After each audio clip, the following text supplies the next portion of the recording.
What's up, guys? If you're not satisfied with the amount of wins or kills that you get in a daily gaming session, then this gameplay breakdown might just be for you. So we're going to be going over some rotation strategies along with bad habits and good habits that pro players have that lead them to get more wins than your average player. So the very first thing is pro players like to land somewhere familiar, where we know the rotations in and out. We also know the building layouts. We also do not waste way too much time looking for loot. Grab guns that you're familiar with and go ahead and get into a gunfight so you can practice. So whenever you see a person, if you see one guy, you should automatically think, oh no, there's going to be two. If you see two, go ahead and think that there's going to be four, because there's always that extra teammate or that third party coming. Making short work of that dude, I'm not going to go for the thirst. Look how much plate I got left. I need to reposition.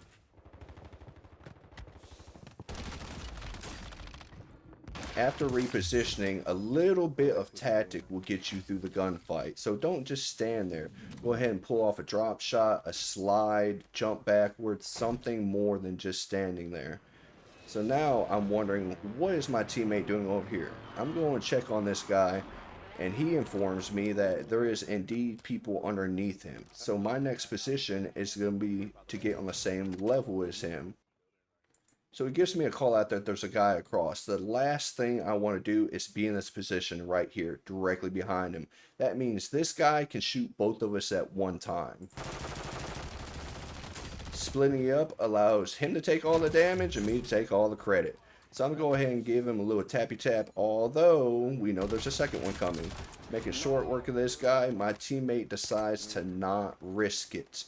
Whenever we're talking about not risking it, that means if it comes down to it, you need to burn your selfie rather than holding on to it, because that could just cost you the game. Because what happens if he sat there and kept tapping and tapping that selfie and that dude downed me? Now we're both down and it's super easy to clean up. Another mistake that players make is they're greedy with their kills. If you don't think you can get it, you should go ahead and call out, because it's better to get the person dead than to let them get away. That makes for easy money right there. So I'm going to go ahead and push. Although the camera's not on me, I am looking at my mini-map to determine if there's another guy. Since there's no other guy that popped up on the mini-map, I'm going to go ahead and look for the key card. That way we can go over here to Stronghold, or whatever it's called, and do the Easter egg. Now, I want to talk to you about wasting time. Once again, I'm wasting way too much time, and I have zero common sense vision. That's trademarked, by the way. So we got our key card, and now we're going to approach on an ATV that's got a blown off tire and half health. Whenever you're rotating in vehicles, you need to keep the conscious thought that everyone looking at the map can see you coming. So you don't want to roll directly up to your destination. You want to jump off a little bit early. Now, previously, I did see on the map, you can see there's people up here and they're taking shots at us, scared my teammate death. I have no clear point of view. So I'm going to ask my teammate. And he tells me the obvious, they're over there. So now we have two teams over there. So we need to go ahead and approach this while they are fighting and they are distracting. This means that there's two people up top, and then we're going to see a snapshot on the second floor, which tells me that there's a team on the second floor.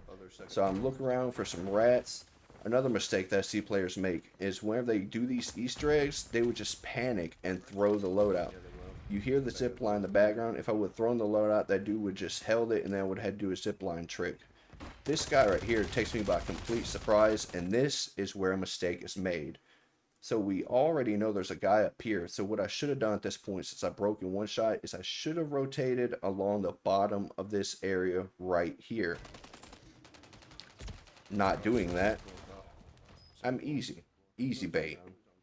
So teammate goes ahead and takes the rotation that I should have took. So let's fast forward 30 seconds, see what's going on. So we're holding this positioning right here because we want to get these extra kills. Although, if you look at what the map's doing, we know these guys are going to be pushed towards us. In fact, all of us are eventually going to be pushed forward.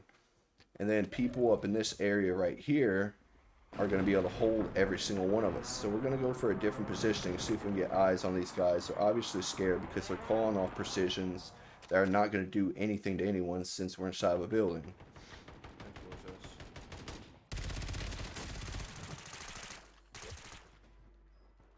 So I run back in here. I'm looking at my mini map again. I don't see anything.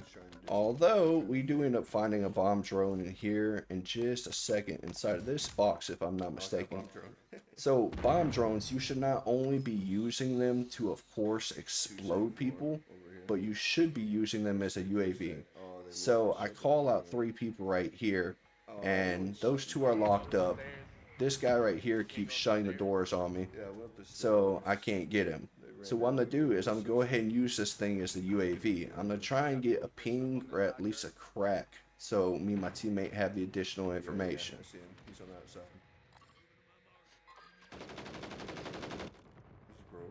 So once this dude's broke, I want to go ahead and instead of pushing directly, I'm going to push at a weird angle and try and see if I can get some more information. Although unfortunately we weren't able to. And now it's to the point where we got 28 seconds and we need to go ahead and move before we get held by the people that I called out up in this building right here. So we know we can't rotate up to the right because that people in that big gray building is going to be holding us. But the people right here in this tower have us in a terrible position. So we're going to choose an unorthodox rotation, and I call it split in the middle. So it may look like I'm just rotating wildly, although if you look, there's a lot of cover in between me and these guys. But I don't want to proceed up this hill on foot because that's very easy sniping. But I'm able to find this little jump line, and here we go. That's another thing. You should be waiting to the very last second to pull your parachute. That way you're not getting shot out of the air. Because if I would have waited any longer, this dude I just called out with RPG would have absolutely hit me with the RPG, and I would have been dead. That's what we call a team beam right there. That's a pretty good beam. So teammates call out that there's people below me. So instead of full sending tack sprinting, if you notice I'm doing like a little half run thing right here. This is so I can keep my gun ready. This guy right here chose a very poor angle. Never lock in just one direction. If there's multiple breach areas, you should be looking around. Yes, by now I have figured out that I absolutely need to work on my throwing knives. So looking at the mini-map again, I'm able to tell, unfortunately his teammate is not here, so we are not able to get the team wipe.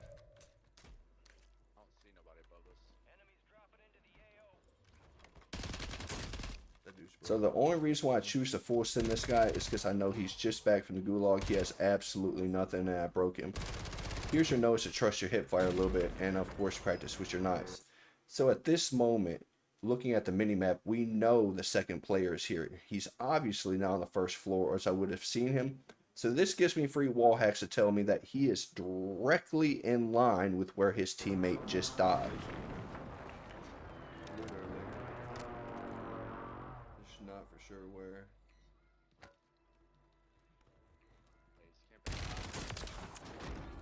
Now we fast forwarded, we got a fire sale going on, and we're going to utilize this buy station. We're going to call a UAV, we're going to buy another one, and we're also going to put a precision in pocket. Now taking one quick peek at the mini-map, we know that there's some people at prison. So instead of going up the stairwell, which most people typically do, that is a very serious pinch point. So on prison there is, what, 7, 8 different ways to get to the roof. Since so everyone's over on this side, we're going to take this ladder right here. And this puts us at a very good advantage because not only can we jump back off of this area right here, we have a few different rotations to make. This is called target selection. Always take out the easy one first. Don't go for the one that you don't have the clear shots on. So as soon as I get shot right there, I have acknowledgement that there's someone up in that tower. So whenever it comes to towers, I don't have a sniper rifle. I'm not fixing to sit here and go tit for tat with you. Although since I do have a tempered perk, what I want to do is go ahead and utilize the fact that my plates are going to go much further than yours. So I'm going to wear out your plates that way. In the future, you're going to be much easier to control. So we sit here and we play with this dude for a little bit. And while we're fast forwarding, I want to talk about the different areas of prison that you can get up. So we're just going to pause it right here. So there's 2 ways up right here. There's a ladder up right here. There's a ladder right here. And then there is also a zip line right here on this side, and then there's a stairwell. So whenever you have prison, the very last circle, a common practice I like to do is I'll close that door down there, and I'll close these doors over here. That means that if someone opens them doors, I know that specific area has been breached. So we're going to hold prison for a little bit. You always want to hold the high ground. This absolutely bothers me to my core because it makes me feel ratty. Although with the circle positioning, at this point we know that there is going to be people rotating all along this area right here. So we potentially have some easy kills fixing to come up. Covering this door, I'm hearing people below me looking for an appropriate angle, trying to get the throwing knife. Got nothing. So at this point right here is when we are waiting for these people to rotate in.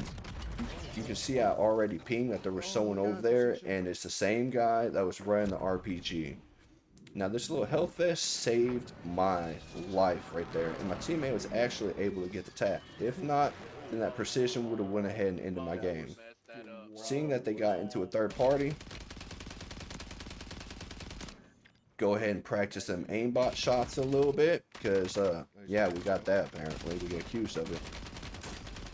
So I know I'm probably not going to get the kills on these guys, although once again, I'm just trying to wear down the shields because that makes in-game that much easier, because at this point, plates are going to be very scarce. They're not going to be just sitting around on the ground. You're going to have to kill people to earn them. So now it's us and 3 other teams. This tells me that there is 2 solos and 2 teams besides us. So we're holding the high ground, and now it's another duo. Wait, no, this is 2 solos that we're against. 3 teams total, 2 solos, and we're the duo. 2v2v2. So high ground is great, but it's not always the best bet. This team calls a smoke, which means that I am provided cover from them. They are not able to see me. I'm going to call this precision and hopefully get off some easy kills. But moving to the high ground is actually the best decision that could be made in this game. Because as this circle closes, they will lose their cover before I lose this little ridge right here. Unfortunately, there's only 1 player left, and we thoroughly destroy his vehicle, which forces him into the gas. So doing the gas play, he decides to rotate in, and then he's going to go all the way up. I tell my teammate it's us versus him, that way he feels comfortable to come off the roof and join me. He calls out that we don't need to stack up, which he is absolutely correct. So if you got value from this, then go ahead and smash that like button. If you want your gameplay broke down, let me know in the comments or hit me up on Discord, and I'll catch you in the next one. Peace. Oh, he down.